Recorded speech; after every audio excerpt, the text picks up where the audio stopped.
Hello good morning मित्रांनो, मी प्रमोद आपल्या सर्वांचे या व्हिडिओमध्ये स्वागत करतो। या व्हिडिओमध्ये आपण बघणार आहोत whom या रिलेटिव्ह प्रोनाउनचा वापर कसा करायचा, याचा अर्थ काय होतो, याचा आपण नेमका केव्हा वापर करतो, या सर्व गोष्टी आपण या व्हिडिओमध्ये बघणार आहोत।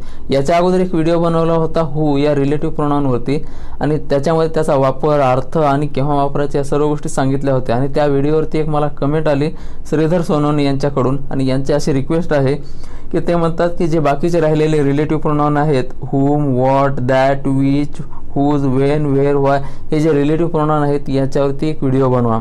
तर मी या सर्व रिलेटिव्ह प्रोनाउनवरती एक एक व्हिडिओ बनवणार आहे आणि अपलोड करणार आहे। आता आपण बघणार आहोत whom याचा अर्थ काय होतो।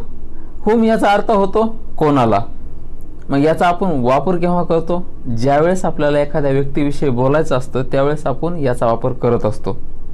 मग who याचा पण वापर आपण एखाद्या व्यक्तीविषयी बोलतानाच करतो। मग या दोन्हीमध्ये फरक काय।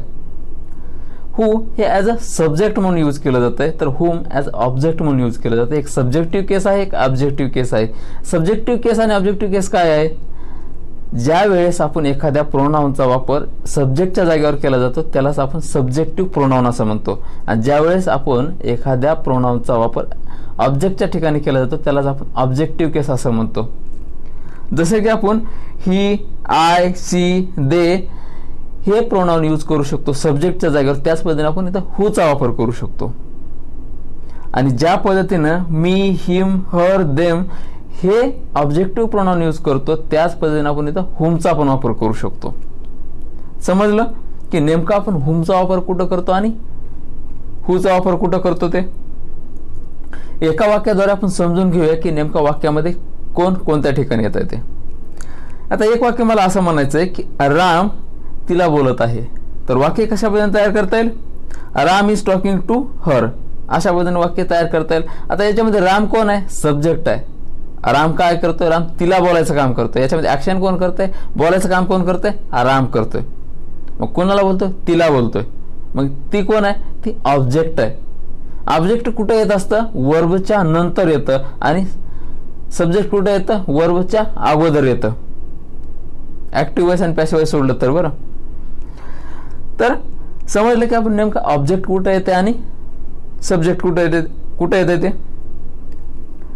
आता याच वाक्यावरून मला एक असा क्वेश्चन तयार करायचा आहे की राम कुणाशी बोलत आहे।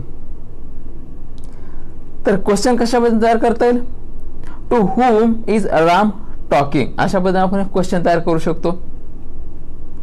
आता याच्यामध्ये मी काय केलंय, टू हर असं म्हणलं होतं, Ram is talking to her असं म्हणलं होतं। मग याच्या जागी टू जशाला तसं उचललं मी आणि हरच्या जागी मी whom वापरलं। हरच्या जागी काय वापरलं, whom वापरलं। मग याच्यावरून आपला क्वेश्चन तयार झाला की to whom is Ram talking अशा पद्धतीने आपण हे क्वेश्चन तयार करू शकलो। आता हे जे टू प्रिपोजिशन आहे हेच टू आपण वाक्याच्या शेवटी पण वापरू शकतो। तर हेच क्वेश्चन कशा पद्धतीने तयार करता येईल, whom is Ram talking to अशा पद्धतीने हे आपण हे क्वेश्चन तयार करू शकतो। अशा पद्धतीने हे क्वेश्चन लिहू शकतो। कोणताही प्रिपोजिशन असू द्या, इथं विथ असतं तरी आपण त्याच्यासोबतही सेमच केलं असतं। एक तर whom सोबत वापरू शकलो असतो किंवा वाक्याच्या शेवटी वापरू शकलो असतो। समजलं की आपण नेमकं whom कुठं वापरतो आणि प्रिपोजिशन कुठं वापरू शकतो आणि कसं वापरू शकतो ते। आता आपण बघूया whom याचा ॲज अ रिलेटिव्ह प्रोनाउन म्हणून अर्थ काय होतो आणि याचा वाक्यामध्ये वापर कसा करायचा। ॲज अ रिलेटिव्ह प्रोनाउन म्हणून whomचा अर्थ होतो ज्याला, जिला, आणि याचा वाक्यामध्ये वापर कसा करायचा हे बघूया।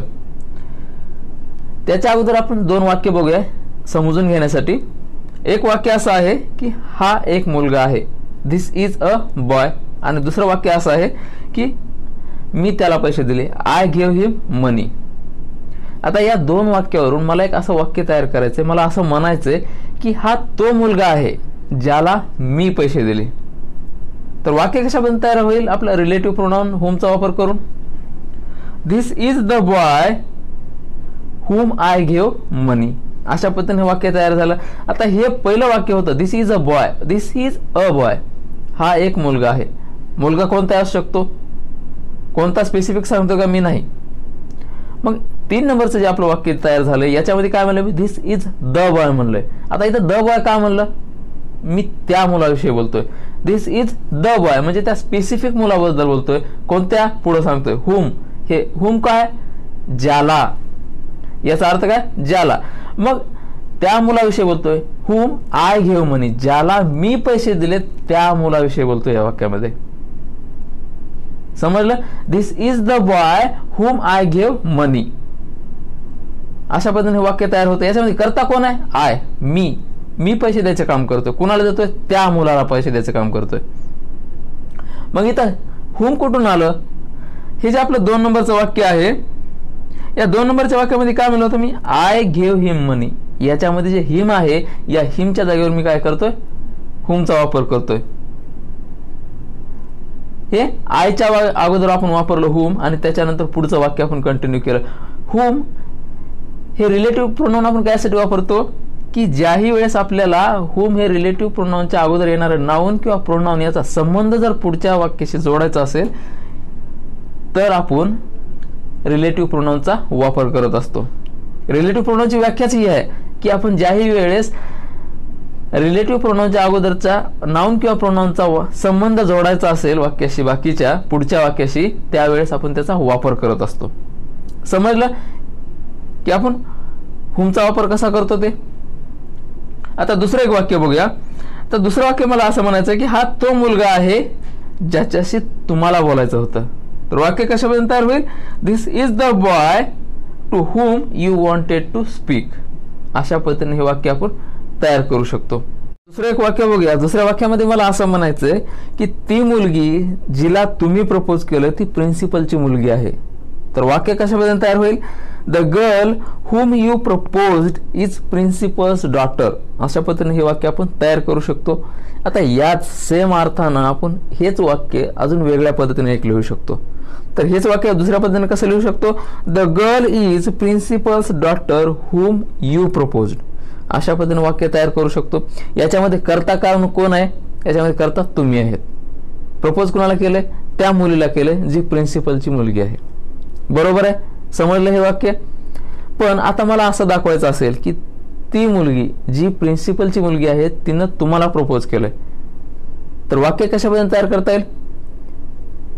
तर वाक्य असं होईल the girl is principles daughter who proposed you.